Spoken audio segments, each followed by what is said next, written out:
ordinary desk fan yan. Ang dating yan. Desk fan yan ha. Malakas. Malakas to. Inaabot siya ng nasa 20 plus hours. 20 plus hours ha. Ayan.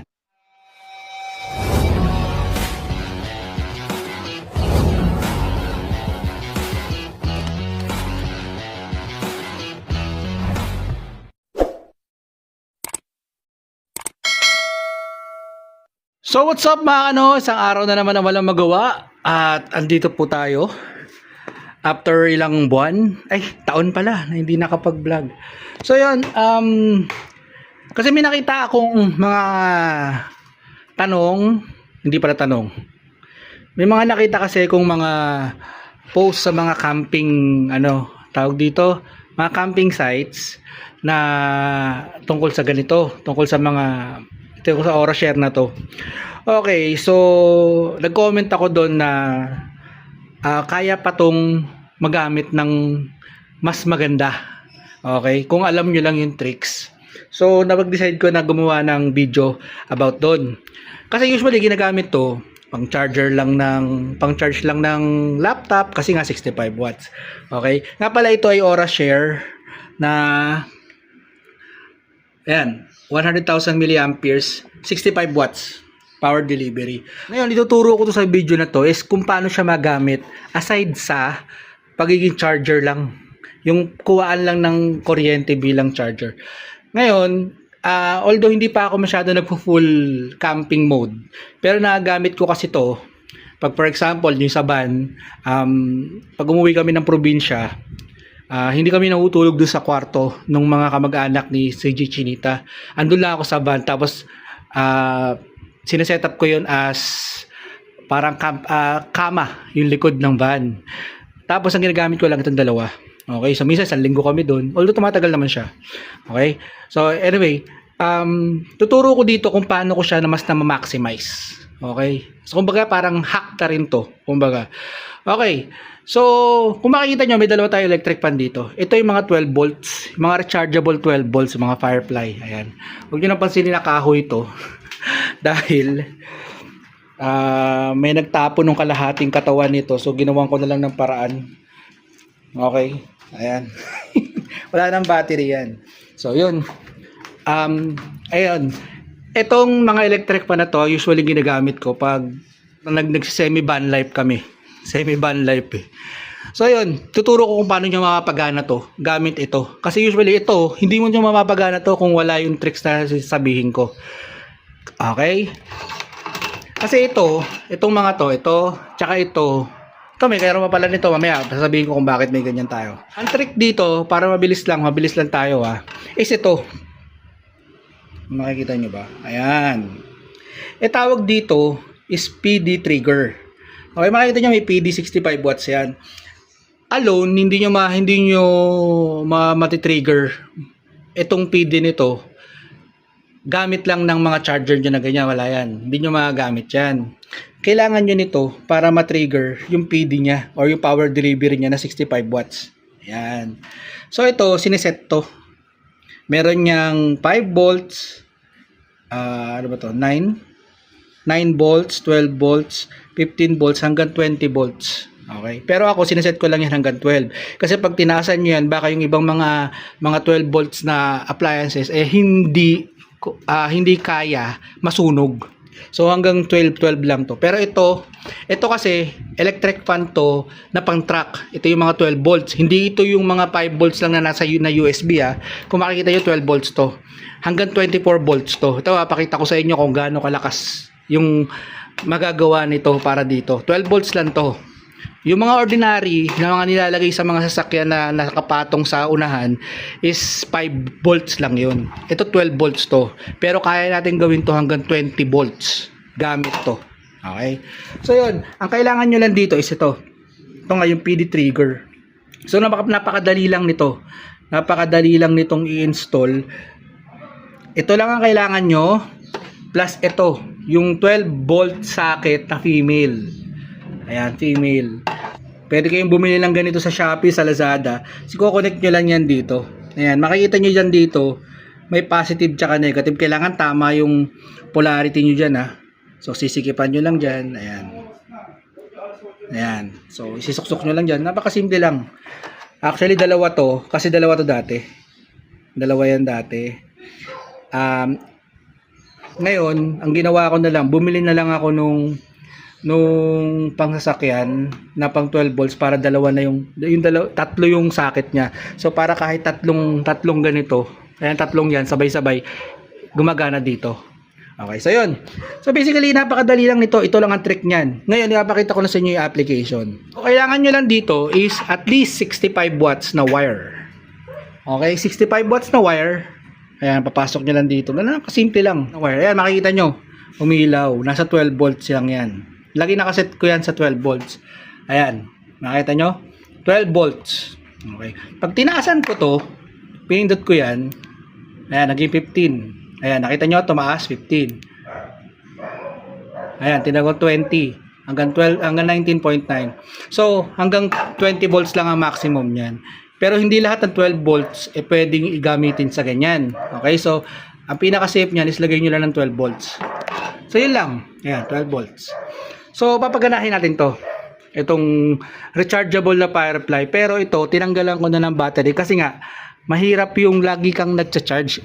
At least ngayon, ito na lang ang i-charge ko. Okay, so makikita nyo, wala nang battery yan. Pak, diba? So, usually yung mga ganito, may pang-charge yan. Ito, ganito yung pang-charge yan. Pero, nakadiretso sa wall socket. Ngayon, hahanapin nyo na lang, is yung ganito. Ayan. Ayan. Pakasimple lang, diba? Oh, ito.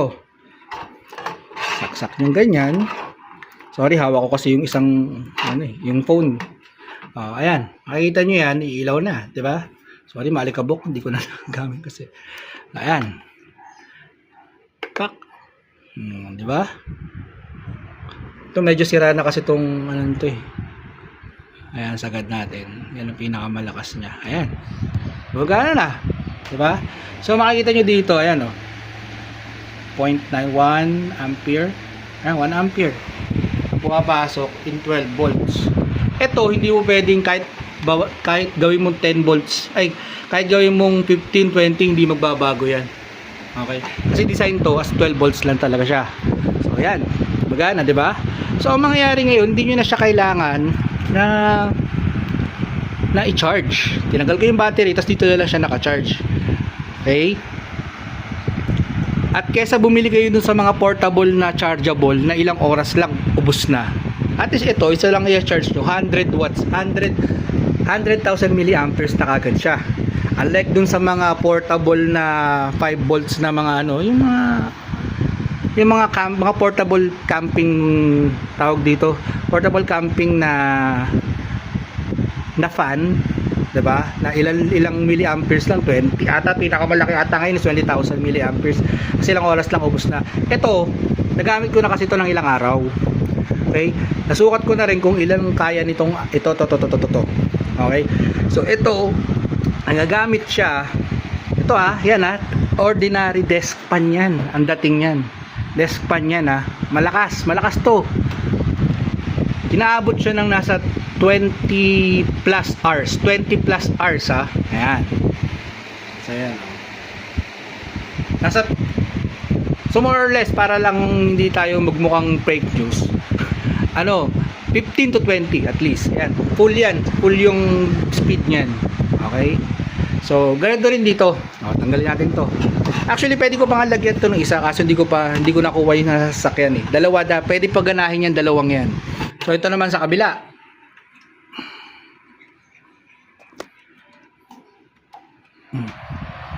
Ayan lakas niyan. Kaso ito kasi pinaayos ko to, kaya nawala yung half nito. Kasi iniwan ko sa labas, akala siguro basura. Kasi nung pinagawa ko to, iniwan ko dito sa bahay yung half niya.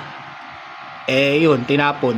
Kaya hindi ko siya magagamit kung walang half. So ginawa ko na lang diniaywayan ko lang, kaso kahoy lang talaga. At hindi na, ayan, yung pinakamalakas niya na state. Okay. So yun yung mga 12 volts natin. Dito naman tayo ngayon sa 12 volts / 24 volt na mga truck. Ito truck truck electric fan. Okay? So, tanggalin natin. So, ito nasa 12 volts tayo Ayan, nasa 12 volts tayo. Pansinin nyo Ayan, umilaw na. So, ito nasa 12 volts ngayon to. Ayan, dalawa. Ayan So, gagawin ko tong 15 volts. Nakita nyo? Lumakas. Isa pa, hanggang 20 volts. Shit, ang lakas sobra. Ulit natin. 12 volts. Ayan, para masagap nung ano yung yung difference. Pero syempre, huwag mo gagawin yung ganyan, baka masunog naman. Although design naman siya sa 224 volts. Pero baka kasi may masunog ito. Or yung itong power bank natin. So, set lang natin siya hanggang 12 lang talaga. So, minsan, pag talagang sobrang init or kailangan ko ng malakas na fan, ginagawa ko hanggang 15. Obra yan. So, okay? Galing, diba? So, anong advantage nito? Sabihin natin wala kayong ganito. Kasi mahal to Okay? Wala din kayo ng mga portable na fan na nabibili sa mga Aura Share, sa mga ganyan, sa mga Jisoo Life, mga ganyan. Mahal yun Nasa libo din yun Sa mga 3,000 ata yung 30 milliamperes. Ito, 550 lang to. Okay? Although wala siyang sariling battery, pero with this setup, para ka nang may electric fan sa campsite na merong 100,000 milliamperes. 'Di ba? Ang maganda pa doon, pwede ka pa bumili ng dalawa nito. Okay? Although mayroon na siyang mga ganyan-ganyan pwede nyo nang paghatian yan. Ang maganda niyan, kunyari, malaki yung 10. Or madami kayo. Siyempre, baka hindi kayanin ng isa. Pwede pa kayong isa bumili nito. Lagyan nyo ng dalawang ganito or bumili kayo ng parang ginagamit ko sa van na tatlong ganito. Tapos isang connection lang dito. Pwede na kayo bumili ng tatlo na ganito. So, meron na kayo may tatlong electric fan. Okay? Sa campsite. Gets nyo? So, ayan. Yan lang yung setup ko. Pag nag-semi van life kami ng ni CJ Chinita at kasama itong mga ason to. Ayan. So, ayun mga kanoo, sana nakatulong tong video na to. Medyo raw video lang to. Okay? Kasi marami nagtatanong kung paano to kasi nagbigay ako ng hint doon sa page na kung alam yung kung paano i-hack to, makapakinabangan nyo to. Ay nga pala, dahil nga 65 watts siya, 65 watts din ang input niya. So, ang ginagamit ko dito na charger, wait lang. So, ang ginagamit kong charger dyan, ayan, 65 watts na Aura Share din yan. Ayan. Tapos, yung cable nyo dapat ganun din. Ito, 65 watts, 100 watts to. 100 watts to, separate ko binili to. Ang tatak niya is paano ba i-pronounce yan? Essenger. So anyway, yan. Ayan. Yan ang setup. Ito pag ganito ang pinang-charge mo dito, siguro nasa mga 5 hours lang. Puno na to from zero. Di ba? Budgetarian kasi ako pagdating sa lahat. Kahit sa pagmamotor, sa mga DIY ko, sa van, DIY ko, budgetarian tayo. Kaya ako naisip tong setup na to. Okay, kasi ayokong bumili ng mga power station kasi nga mahal, walang budget. Ayaw din natin bumili ng mga mamahaling mga portable na electric fan na mga 3,000. Meron naman mga ganito, diba? So, yun. Actually, ito lahat na to, napapagana ko yan dito sa isa lang. Sa isang battery lang. 3 na yan. Okay, so yun. Sana nakatulong tong video na to sa mga campers dyan para mas makatipid kayo. Okay, mas makatipid kayo at mas magamit nyo ng mas masagad nyo yung capacity nito ng Aura Share na to. Okay, sipin mo to. Ito lang malaki na tipid mo dito kaysa bumili ka ng mga Aura Share na na 5 dito na mga 5 volts lang yun mga 5 volts lang naman yung mga yun kaya mahihina yun, pero portable siya, walang wire. Ito meron, pero syempre pag nasa camping ka naman, hindi ka naman lakad ng lakad lalagay mo lang sa table yan, lagay mo yan, ayan, meron ka ng ganyan, Kung may dalawa ka pa nito, edi lahat kayo may hangin. Na ganyan-ganyan pa yan. So, sana makatulong to. Okay, sa mga campers dyan. So, hanggang dito na lang itong video na to. Sana makatulong.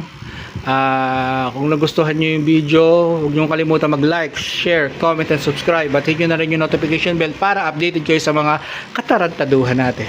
Okay? Hanggang sa muli. Ciao!